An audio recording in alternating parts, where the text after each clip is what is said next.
రేవంత్ రెడ్డి ఎన్టీఆర్ విగ్రహం పెట్టడానికి గల కారణాలు ఏమిటి? రేవంత్ రెడ్డి ఎన్టీఆర్ మీద ప్రేమతోనే హైదరాబాద్ లో ఎన్టీఆర్ విగ్రహాన్ని ప్రతిష్ఠించాడు. దీని వెనుక చాలా కారణాలున్నాయి. 2023 సంవత్సరంలో కాంగ్రెస్ ప్రభుత్వం ఏర్పడింది.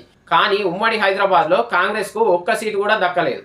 ఆంధ్ర సెటిలర్లు, తెలంగాణ ఉమ్మడి హైదరాబాద్ జిల్లాకు సంబంధించిన ప్రజలు టీఆర్ఎస్ పార్టీకే ఓట్లు వేశారు. కాబట్టి రాబోయే జీహెచ్ఎంసీ ఎన్నికలలో రేవంత్ రెడ్డి ఒక ప్లాన్ ప్రకారమే ఆంధ్ర సెటిలర్లను తన వైపు తిప్పుకోవడం కోసమే ఎన్టీఆర్ విగ్రహాన్ని ప్రతిష్ఠించాడు. రేవంత్ రెడ్డికి తెలంగాణ రాష్ట్రం పైన, ఆంధ్ర రాష్ట్రం పైన ప్రేమ లేదు.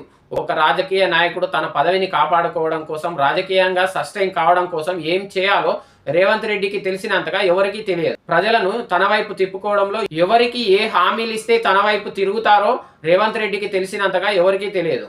దానిలో రేవంత్ రెడ్డి సక్సెస్ సాధిస్తూ వస్తున్నాడు. ఎవరైతే హైదరాబాద్ లో ఆంధ్ర సెటిలర్లు ఉన్నారో వాళ్ళను జీహెచ్ఎంసీ ఎన్నికలలో 2028లో జరగబోయే జనరల్ ఎలక్షన్లలో తన వైపు తిప్పుకోవడం కోసమే ఎన్టీఆర్ విగ్రహం పెట్టారనే